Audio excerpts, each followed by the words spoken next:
Elle a trouvé des photos d'elle en train de dormir sur le téléphone de son collègue de travail. Des dizaines de photos, prises depuis l'intérieur de son propre appartement. Certaines dans son lit, d'autres dans sa salle de bain. Une abonnée m'a envoyé cette histoire la semaine dernière. Elle voulait que je la partage parce qu'elle pense que ça pourrait aider d'autres femmes à reconnaître les signes qu'elle a manqués. Elle veut rester anonyme, évidemment. Je vais vous raconter son histoire exactement comme elle me l'a racontée. Ça s'est passé il y a quelques mois. Elle venait de commencer un nouveau travail dans une entreprise de marketing digital. C'était une opportunité excitante pour elle, un poste junior dans une boîte en croissance avec une bonne ambiance. Le premier jour, tout le monde a été accueillant et sympa. Son manager lui a fait faire le tour du bureau et lui a présenté toute l'équipe. C'est là qu'elle a rencontré Thomas. Thomas travaillait dans le département technique. Il s'occupait de l'infrastructure informatique, des ordinateurs, du réseau, de tout ce qui était tech. Il avait la trentaine, l'air plutôt normal, peut être un peu timide. Quand ils ont été présentés, il lui a souri gentiment et lui a dit que si elle avait le moindre problème avec son ordinateur ou son téléphone professionnel, il était là pour aider. Elle a trouvé ça sympa, juste un collègue serviable. Les premières semaines se sont bien passées. Elle apprenait son nouveau job, rencontrait des clients, s'intégrait dans l'équipe. Thomas passait de temps en temps à son bureau pour vérifier que tout fonctionnait bien avec son matériel informatique. Il apportait parfois un café pour toute l'équipe et s'assurait toujours qu'elle en avait un aussi. Elle pensait juste qu'il était poli et attentionné avec tout le monde. Puis il a commencé à lui parler un peu plus. Des conversations anodines au début. Comment elle trouvait le job, si elle s'était bien installée dans son nouvel appartement, ce genre de choses. Elle a mentionné en passant qu'elle venait de déménager dans le quartier et qu'elle découvrait encore les environs. Il lui a donné des recommandations de restaurants, de cafés sympas, toujours très friendly, jamais déplacé. Un jour, son ordinateur a eu un problème technique. L'écran s'est figé en pleine présentation client. Elle a paniqué et a appelé Thomas. Il est arrivé en quelques minutes, a réglé le problème rapidement et lui a dit de ne pas s'inquiéter. Il a proposé de vérifier son ordinateur plus en profondeur pour s'assurer que ça ne se reproduise pas. Elle a accepté avec reconnaissance. Le lendemain, Tom est passé à son bureau avec son ordinateur réparé. Mais il avait aussi quelque chose d'autre. « J'ai remarqué que ton téléphone était un vieux modèle », a-t-il dit. « On a des téléphones de démonstration qui traînent au bureau. Tu veux que je t'en configure un nouveau ? Ce sera plus rapide pour le travail. » Elle a hésité, mais s'est dit pourquoi pas. C'était vrai que son téléphone était vieux et lent. Thomas a passé une vingtaine de minutes à configurer le nouveau téléphone pour elle, transférant toutes ses données, installant les applications dont elle avait besoin. Il a été super efficace et elle l'a remercié chaleureusement. Elle ne s'est pas rendu compte à ce moment-là qu'il avait aussi installé autre chose sur son téléphone, quelque chose qu'elle ne pouvait pas voir. Les semaines ont continué à passer. Tom est devenu de plus en plus présent dans sa vie professionnelle. Il passait par hasard près de son bureau plusieurs fois par jour. Il lui proposait souvent de la raccompagner après le travail, puisqu'il habitait dans la même direction selon lui. Elle a accepté quelques fois quand il pleuvait ou qu'elle était fatiguée. Il était toujours respectueux, ne tentait jamais rien de bizarre, juste un collègue sympa qui rendait service. Mais elle a commencé à remarquer des choses étranges. Des petites choses qui ne semblaient pas importantes sur le moment mais qui s'accumulaient. Un jour, Thomas a mentionné qu'elle devait aimer le thé vert parce qu'elle en buvait souvent. Elle ne se souvenait pas lui avoir dit ça. Un autre jour, il a fait une remarque sur le fait qu'elle devait avoir du mal à dormir dernièrement. Quand elle lui a demandé pourquoi il pensait ça, il a ri et a dit qu'il devinait juste parce qu'elle avait l'air fatiguée. Mais elle n'avait pas l'impression d'avoir l'air particulièrement fatiguée ce jour-là. Puis, il y a eu l'incident avec le détecteur de fumée. Thomas était passé à son bureau et avait mentionné qu'il avait remarqué, en passant devant son immeuble, que les détecteurs de fumée dans les parties communes avaient l'air vieux. Il lui a demandé si elle avait vérifié celui de son appartement. Elle a admis qu'elle n'y avait jamais vraiment pensé. Il a proposé de passer vite fait un soir pour vérifier, puisqu'il avait justement des détecteurs neufs qui restaient d'une installation qu'il avait faite chez lui. Ça prend 5 minutes, je vérifie que le tien fonctionne et je peux en installer un neuf si besoin. C'est important pour la sécurité. Elle a hésité, parce que l'idée d'inviter un collègue chez elle lui semblait bizarre. Mais il a insisté en disant que c'était vraiment une question de sécurité et qu'il ne voulait pas qu'il lui arrive quelque chose à cause d'un détecteur défectueux. Elle a fini par accepter, se disant que c'était juste un geste professionnel et amical. Il est passé un soir après le travail à vérifier son détecteur de fumée qui fonctionnait apparemment mal selon lui et en a installé un neuf. Ça a pris exactement les 5 minutes promises. Il est reparti tout de suite après. Rien de bizarre. Ce qu'elle ne savait pas, c'est que le détecteur de fumée qu'il avait installé contenait une caméra cachée avec vision nocturne et microphone. Un dispositif de surveillance complet qu'il avait commandé en ligne et modifié pour ressembler exactement à un vrai détecteur de fumée. Il fonctionnait même vraiment comme détecteur pour ne pas éveiller les soupçons si quelqu'un le testait. Dans les semaines qui ont suivi, les commentaires bizarres de Thomas sont devenus de plus en plus précis et dérangeants. Il a mentionné qu'elle devait aimer une marque particulière de shampoing parce qu'elle avait les cheveux qui sentaient cette odeur-là. Elle était troublée parce qu'elle n'avait jamais parlé de ses produits de beauté avec lui. Un autre jour, il a fait une remarque sur le fait qu'elle avait des draps bleus, ce qui était une couleur apaisante pour une chambre.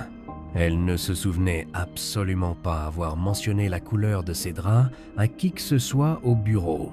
Elle a commencé à se sentir mal à l'aise autour de lui, mais elle ne savait pas vraiment pourquoi.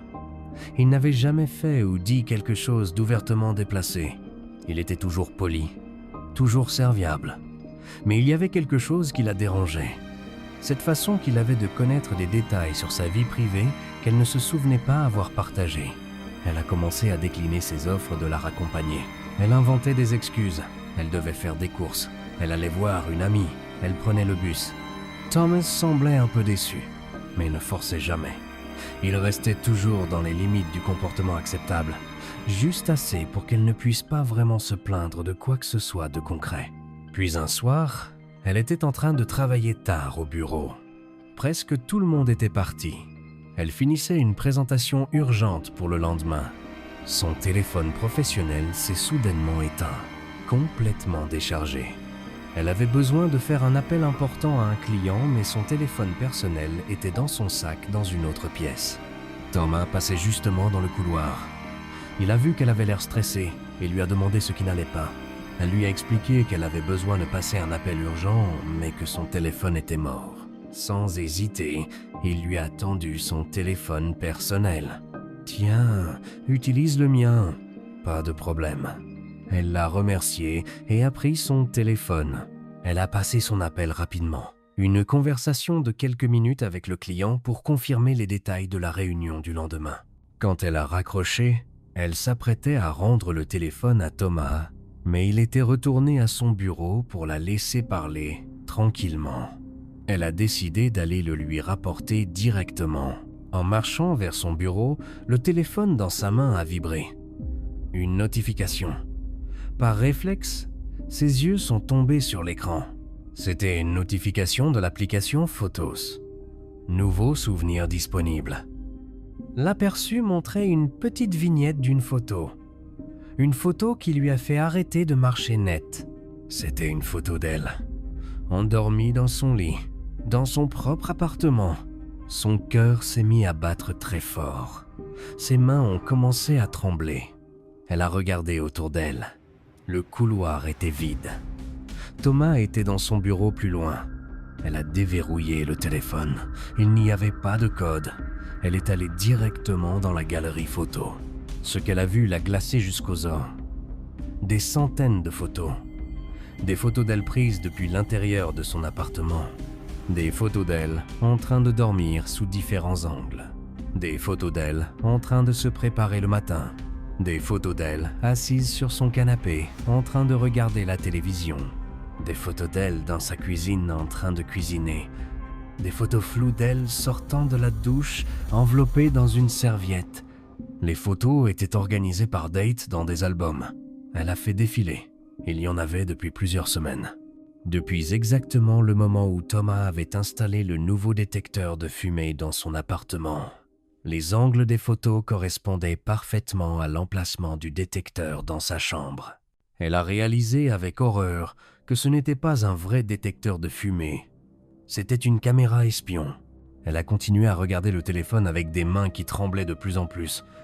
Il y avait aussi des enregistrements audio, des fichiers de conversation qu'elle avait eus au téléphone avec ses amis, des conversations privées qu'elle pensait avoir seule dans son appartement. Il avait tout enregistré. Il écoutait sa vie. Dans un dossier séparé, elle a trouvé des captures d'écran de ses messages privés, de ses emails, de ses comptes de réseaux sociaux. Des choses qu'il avait dû récupérer depuis son téléphone quand il l'avait configuré pour elle. Il avait accès à tout, à toute sa vie digitale et à toute sa vie privée dans son appartement. Elle est restée figée dans le couloir, le téléphone de Thomas dans ses mains tremblantes, essayant de comprendre l'ampleur de ce qui se passait. Cet homme avec qui elle travaillait tous les jours, qui lui souriait gentiment, qui lui apportait du café, la surveillait chez elle depuis des semaines. Il la regardait dormir. Il la regardait vivre dans l'intimité de son appartement. Il écoutait toutes ses conversations. Elle a entendu des pas. Thomas revenait dans sa direction. Elle a rapidement refermé la galerie photo et a composé son visage pour avoir l'air normal, même si son cœur battait si fort qu'elle avait l'impression qu'il allait sortir de sa poitrine. « Alors, tu as pu joindre ton client ?» a demandé Thomas avec son sourire habituel en s'approchant d'elle. « Oui, merci beaucoup », a-t-elle réussi à dire d'une voix qu'elle espérait normale en lui tendant son téléphone. « Pas de problème. Tu restes encore longtemps ce soir ?» Il avait l'air sincèrement concerné et amical. « Comme toujours. Non, je vais bientôt partir. Je finis juste un dernier truc. » Elle a forcé un sourire. « D'accord. Fais attention en rentrant. Il fait nuit maintenant. » Il lui a souri encore une fois et est retourné vers son bureau. Elle est retournée à son poste de travail en essayant de contrôler sa respiration. Elle a sauvegardé son travail rapidement, a pris ses affaires et est sortie du bureau aussi vite que possible sans courir pour ne pas éveiller les soupçons. Dans la rue, elle a marché vite jusqu'à ce qu'elle soit loin de l'immeuble.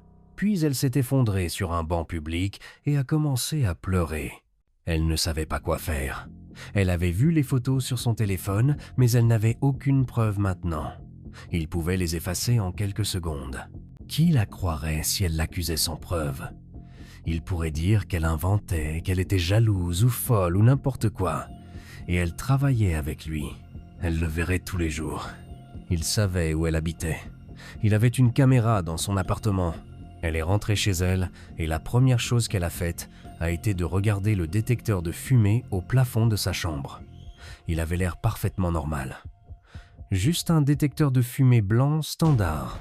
Mais maintenant qu'elle savait, elle pouvait voir le tout petit objectif de caméra qui était dissimulé dans la grille de ventilation. Si petit qu'on ne pouvait pas le remarquer sans savoir qu'il était là. Elle a passé la nuit entière assise sur son canapé, incapable de dormir, sachant qu'il pouvait la voir en ce moment même si elle allait dans sa chambre. Elle a appelé une amie proche et lui a tout raconté. Son amie a été horrifiée et lui a dit de porter plainte immédiatement. Mais elle avait peur. Peur qu'il nie tout. Peur qu'il efface toutes les preuves. Peur de ce qu'il pourrait faire s'il savait qu'elle savait. Le lendemain matin, elle n'est pas allée travailler. Elle a appelé en disant qu'elle était malade. Elle est allée directement au commissariat et a raconté toute l'histoire à un policier. Le policier a pris sa déposition au sérieux et lui a expliqué ce qu'il pouvait faire. Il pouvait venir vérifier son appartement pour trouver les dispositifs de surveillance. S'ils trouvaient quelque chose, ils auraient une base pour interroger Thomas. Mais sans preuve matérielle, c'était sa parole contre la sienne. Elle a accepté. 2 policiers sont venus chez elle dans l'après-midi. Ils ont examiné le détecteur de fumée et ont confirmé que ce n'était pas un vrai détecteur de fumée. C'était un dispositif de surveillance sophistiqué avec caméra, microphone et transmetteur Wi-Fi. Les images étaient envoyées en direct sur le téléphone de Thomas via une application. Les policiers ont continué à chercher dans son appartement. Ils ont trouvé un deuxième dispositif. Une caméra minuscule, cachée dans une plante artificielle que Thomas lui avait offerte quelques semaines plus tôt en disant qu'elle égayerait son bureau, mais qu'il en avait acheté 2 par erreur.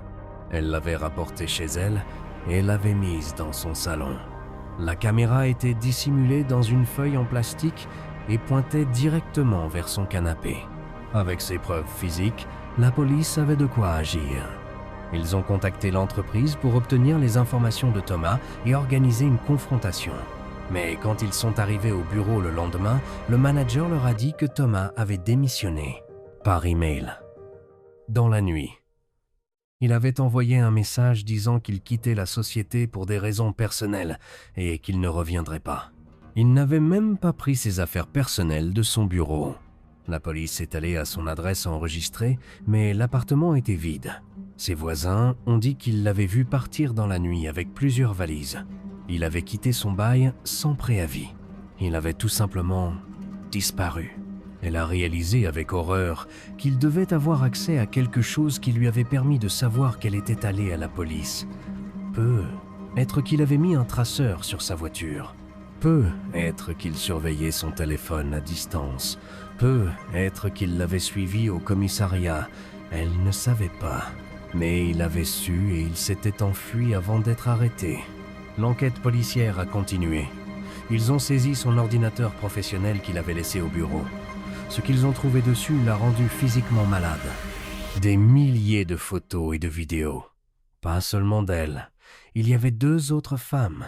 2 anciennes collègues de travail dans des entreprises précédentes. La police a contacté ces femmes. La première femme a éclaté en sanglots quand ils lui ont expliqué pourquoi ils appelaient. Elle avait travaillé avec Thomas dans une autre entreprise des années auparavant. Elle avait toujours pensé qu'il était bizarre et trop intéressé par elle, mais elle n'avait jamais pu prouver quoi que ce soit de concret. Après son départ de l'entreprise, elle avait découvert des photos d'elle sur un forum en ligne. Des photos prises chez elle, sans qu'elle le sache. Elle n'avait jamais su qui les avait prises ni comment. Maintenant, elle savait. La deuxième femme a eu une réaction similaire. Thomas avait travaillé avec elle dans une start-up. Il lui avait proposé de l'aider à installer un routeur Wi-Fi chez elle parce que le sien ne fonctionnait pas bien. Elle avait accepté. Après son passage, elle avait commencé à avoir l'impression d'être surveillée chez elle, mais n'avait jamais trouvé de caméra. Elle avait fini par déménager à cause du sentiment constant d'être observée. Maintenant, elle comprenait que ce sentiment était justifié. Thomas avait un mode opératoire. Il ciblait des jeunes femmes qui venaient de commencer dans l'entreprise. Il se rendait indispensable en étant le gentil collègue du département IT qui aide avec les problèmes techniques. Il gagnait leur confiance. Il trouvait des prétextes pour accéder à leur domicile. Il installait ses caméras cachées. Puis il les observait pendant des semaines ou des mois. Certaines femmes, il les suivait aussi physiquement. Il collectionnait leur vie comme un hobby pervers. La police a émis un mandat d'arrêt contre lui. Son visage a été diffusé, mais il reste introuvable jusqu'à aujourd'hui. Il a probablement changé d'identité, changé d'apparence. Il peut être dans une autre ville, dans une autre entreprise, en train de recommencer avec une nouvelle victime. Personne ne sait. Elle a dû déménager complètement. Elle ne se sentait plus en sécurité dans son appartement, même après avoir enlevé toutes les caméras. L'idée qu'il l'avait regardé dormir pendant des semaines la hantait. Elle a changé de numéro de téléphone, elle a verrouillé tous ses comptes de réseaux sociaux, elle a quitté son travail parce qu'elle ne pouvait pas rester dans un endroit où tout lui rappelait ce qui s'était passé.